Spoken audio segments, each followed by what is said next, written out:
La otra vez en un lugar, no tenía nada que ver con la situación que se estaba viviendo, y vi a una joven de aproximadamente unos 13, 14 años gritar a su padre, bueno, más bien a su mamá. Después salió su papá y le empezó a injuriar un mundo de cosas feísimas. Y ustedes no, que no me dan libertad, que no saben lo que yo quiero, que no sé qué, que no sé cuándo y no sé y yo no sabía ni dónde meter la cabeza. Y la señora sabe que pues que uno es de aquí, y me pregunta: ¿y usted qué haría? Y yo dije: no sé. ¿Usted es doctorado en vida familiar? Sí, pero no tengo hijos en esa edad. Yo le puedo decir un mundo de cosas en teoría, pero en la práctica son cosas muy, muy distintas. Y yo me empecé a proyectar y dije: ¿qué haría yo si Ian y Ethan me hicieran eso en público? Porque ella empezó a gritar a sus padres, primero a la señora frente a otro señor que estaba ahí, y después salió el señor y empezó a gritar al padre también, a la misma historia: ustedes no me dan libertad, ustedes no saben lo que quiero, que no sé qué, que no sé cuándo, que no sé cuándo. Y cuando me preguntó: ¿usted qué haría?, yo en mi cabeza dije: le arranco la cabeza si fuera Ian. Pero lógicamente no es la respuesta que le puede dar a una mujer de alguien que se espera que sea un profesional en esta área. Y eso me ha llevado a reflexionar algunas cosas, y lo más cercano que he visto sobre esto es la historia del hijo pródigo. Es una historia interesante.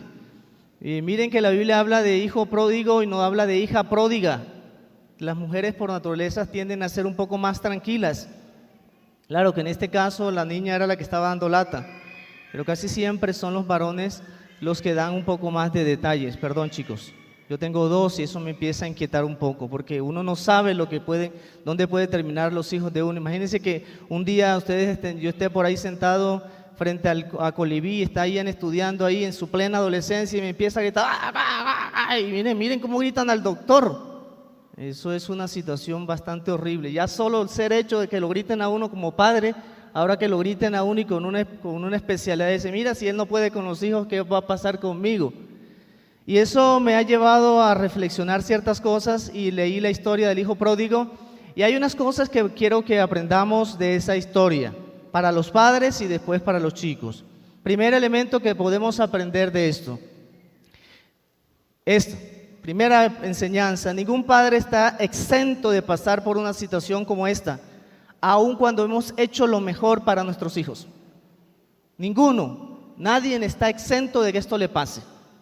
Aun cuando nosotros como padres hemos hecho lo mejor para nuestros hijos, esto puede pasar. 2, nuestros hijos a veces toman decisiones muy distintas a los que nosotros les hemos enseñado, porque tienen ¿qué?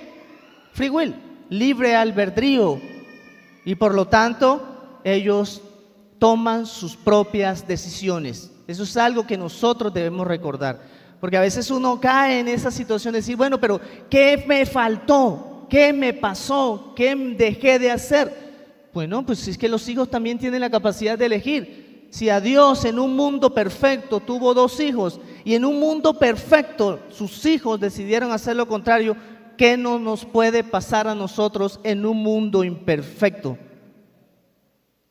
Tercera enseñanza: debemos orar para que nuestros hijos regresen a casa cuando ellos regresen en sí. Y esa expresión "regresen en sí" es una expresión muy, muy importante, porque yo creo que cuando un chico entra en una crisis como esa, no está en su sano juicio, porque no creo que un chico en toda su cabalidad tenga la capacidad de gritar a su padre en público de esa manera, olvidando el principio del mandamiento número 5: honra a tu padre y a tu madre para que tus días te alarguen en la tierra que Jehová tu Dios te da.